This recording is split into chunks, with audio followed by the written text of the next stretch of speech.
Somebody that will not be joining us joins us live from Texas right now, and that is our friend Cody Tucker. Cody, how are you doing, buddy? Hey man, doing good. How are y'all doing? I don't know why we all think about you now with the cruise. We associate you with the cruise, anti-cruise guy. Oh yeah, always will be. I would imagine you and Galvin. I can't believe we haven't talked about this, but I feel like you, Galvin, and Cody would be on the same page with this dire wolf thing. They had the extinct dire wolf that they brought back. Isn't that amazing? But Cody, you of all people should be against this, right? Oh, I'm 100% against it. Jurassic Hate Park. it. Don't do it. Exactly. This is a slippery slope. They say the woolly mammoth is next, and the next thing you know, we're bringing back T-Rexes, and that's how Jurassic Park happened. Yeah, I think it's a bad idea as well. Listen, I love dogs and stuff. Dire wolves are a whole nother level, and there's reasons things go extinct. You know what I mean? But then with that, is there a reason things come back? Nothing has ever come back.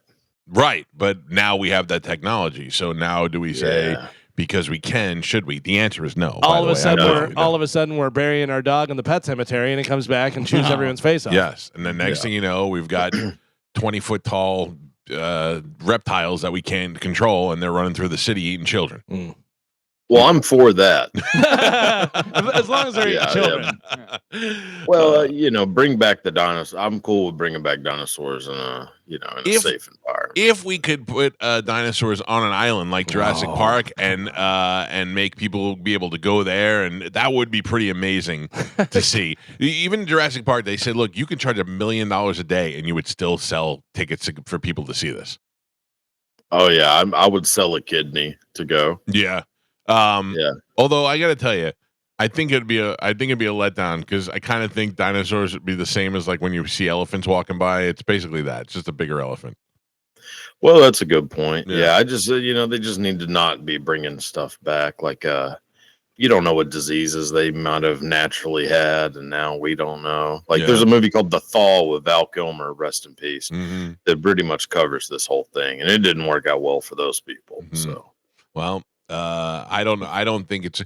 I think that they're going to start with this, and they're going to go amazing technology. We broke through, and then it's just going to get bad. Just going to get all bad. Yeah. We follow Cody Tucker on Instagram at the Cody Tucker Show, and also on YouTube where he does his own show. What do you got for us this week? So first story. So in 1967, John Lennon received a letter from the same high school that he attended when he was a teenager. The letter said that in their literature class, they were analyzing Beatles lyrics. So John Lennon decided to write a song that had absolutely no meaning. It was just made up a bunch of gibberish to mess with those students. That song was I Am the Walrus. Cuckoo Cachoo. Cuckoo Cachoo, yeah. Is that where that's the origin of that song? I always, because that's the one that they say is where part of it is telling you that Paul's dead, right? If you is that I Am the Walrus? So, yeah, maybe. I don't know if is that I Am the Walrus? Is that the number 9 one? Number 9. That's Revolution number 9. Okay, so number 9 is when you play it backwards. Something that says like Paul is the walrus or something, or Paul. I don't remember. Paul is dead. There's. I think Revolution number 9 at the end. If you play it backwards, it says. Well, they say it says Paul is dead. Yeah, that was like the myth, but.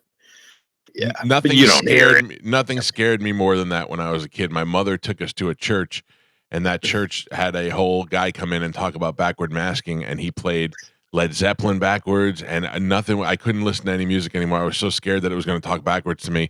And and Stairway to Heaven was bad. And the guy broke it down, Galvin. There are 2 roads you can go by, but in the long run, there's still time to change the road you're on because you can go to heaven and you can go to hell. Oh, I was so scared. And then Prince had some backward stuff in what was that, Purple Rain on the album, and I thought Prince was a devil worshiper. By the way, the Beatles song Revolution 9 is often cited as the song where you play backwards and it says "Turn Me On, Dead Man." Turn me on, dead man. Yeah. But there is the one song where it says Paul was the walrus. Yeah, I don't. The Beatles seem like they had a lot of time on their hands. Yeah. Also, the drugs came into play a lot. Yeah, drugs, a lot of just weird. By the They way, were Cody, doing. that's your second best quote. The Beatles seem like they had a lot of time in their hands. Glass Onion. Yeah. Glass Onion contains a lyric. Well, here's another clue for you all. The walrus was Paul. See? Yeah, there you go. There you Gotcha, go. Which fueled the Paul is dead conspiracy theory, though it was written by John Lennon as a deliberate confusion of the word, not a hidden message. All right. What else we got? So in 1986, George Lucas agreed to be a producer of the cinema masterpiece Howard the Duck. Which I don't know if you've ever seen Howard the Duck. Yeah. Oh boy. Okay, so he agreed to be a producer so that he could use the movie as a test project for his special effects company called the Graphics Group. He was under the assumption that it would be completely digitally animated, but the studio was not on board with it. They said, hell no, this movie is going to be live action. A pissed off George Lucas then said, forget it, and sold the Graphics Group.